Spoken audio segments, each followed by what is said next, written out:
Hello, welcome to another new video.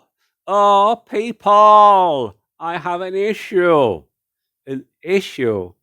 A very, it's not serious. It's either diff or belt. I've got a funny feeling it is belt. I think it's belt. Anyway, this is my daily drive. I do like this model. It is brushed. I've got my stick NiCad being held in with my vintage battery holders. This is technically this is a vintage model. Everything about it is vintage except for the suspension. Obviously the big bores aren't vintage. And my suspension mounting struts are Fiberlight model on the Cougar 2 works. Everything else is vintage. But anyway, by the by, I'm running brushed in this. But anyway, this video is mainly this short series of videos of my repair to my model. This drives very nice. I have a FlySky receiver and transmitter, and I do run this with SVC, which is Vehicle Stability Control. If you've not tried it, do it. You will not go back ever. It is awesome. I have a couple of videos comparing my Cougar 2 works without Vehicle Stability Control and this Fran-ken Cougar with Vehicle Stability Control. You will not believe the what's going on here? Oh, my hex driver. I think it has worn out after 20 years. I don't believe that. Anyway, I have this nice electric one, which does speed up one's builds and strip downs. And you might be thinking, why have I got road tires? Well, I normally test my vehicles on my driveway and my grass. These don't wear out very quickly. So I had a bad habit of wasting tires. I was cutting across my drive onto my grass, drive grass. And I was wearing them out thinking, why am I wasting tires? So I bought these tarmac tires. And they last for ages. And they're very good for testing. Anyway, you might be looking at my model thinking, ooh, that's tasty. I've got a 1080 speed controller. I should really get a fan on there, but it's not had any issues yet. That is a custom-made chassis protector. That is just vinyl. That looks like carbon fiber. It's quite thick, actually. It does a good job. Very nice protector, that. I'm running a Pro clutch. I've tightened it all the way in because I don't want it, oh dear, don't want it doing any clutching.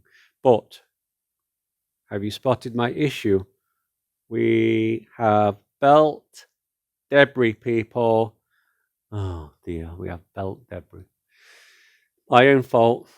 The short end of the story was I put a Cougar / Top Cat Lace Shaft Pro diff. Let me get the right way around. A lace shaft from a Pro diff in this gearbox, not a Pro diff, just a lace shaft. And the belt doesn't line up with the teeth, obviously, because they use a different pitch of belt and lace shaft.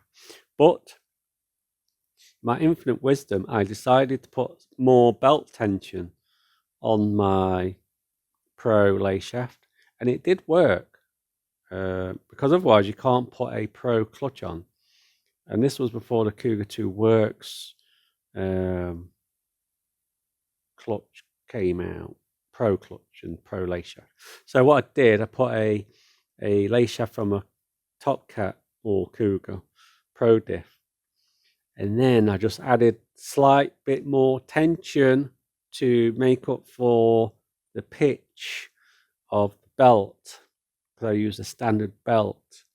But then I decided to adjust the diff, and that is another problem. My diff adjustment is on the wrong side of the gearbox. I don't know how I made that error. The screw from the diff adjustment is on the spur side. It should be on the other side. So technically I put my diff in the wrong way around. That is crazy, people. Crazy. That is a pro tip, people. When you put your diff in, do not put the adjusting screw on the spur gear side, people. Don't do it. It is an error I found, because you can't adjust it. If it's on the spur gear side, you can't adjust the screw, which is a problem. But anyway, let's get into stripping this down. Oh dear, yeah. You know, once you've fitted your universal joints, they pop on and off quite easy. I say easy, you do have to give them some bony finger, but they do come off quite straightforward. There's no like major issue where you're watching the video thinking, well, you're struggling. Well, no, I wasn't. I was just I was playing with my food. That's what I was doing. Oh, universal joints. You've got to love them, haven't you, people? You've got to love them universal joints. Oh, yes. The adjusting screw for the diff is on the wrong side. And if anyone has noticed, my diff in this model is a model motorsport nylon diff. Vintage. It is a vintage diff in this. If you do own a model motorsport nylon diff, you'll know how good they are. It's better than the original diff. Is it as good as the works diff? That is debatable. Close. I think this would run brushless if you don't mess around with the lace shaft and the belt. I reckon it would go brushless, but I'm running brushed, so I can't really answer that question. So we have identified the issue. The issue is the belt. I'm going to have to strip the gearbox down. Yeah, unfortunately. I'm going to have to strip the gearbox completely down to the bare bones to replace the belt and the lace shaft. I don't want to be messing around again with belts, so I'm going to put the correct lace shaft in. I put this lace shaft in, the Cougar 2 Pro. No, it's not a Cougar 2. This lace shaft is from the Cougar / Top Cat Pro diff. The pitch on the belt is too big, but I thought I wanted to try it with my model motorsport diff, so I gave it a whirl, and it did work for a very long time. Very long time, but unfortunately, yeah, what I did, wanted to loosen the diff slightly. So I managed to get to the screw, even though it was on the spur gear side. And then I just gave it a tweak, and then I felt the tension go out of the belt. I thought, hey, this is a bit strange. But at that point, I didn't think it was the belt. So I thought, well, I'll tighten it back up. But at that point, it was too late. The thing is, I didn't do anything else except adjust the diff screw, which is a bit weird. But when I drove the car, it shredded the belt, which is very strange. So, yeah, lesson learned, people. Try not to mod something that shouldn't be modded in such a way. Yeah, Lesson learnt there, lesson learnt. So by the time I get this out, I'm going to have, my plan is to put Cougar 2 Works Pro lay shaft in, okay?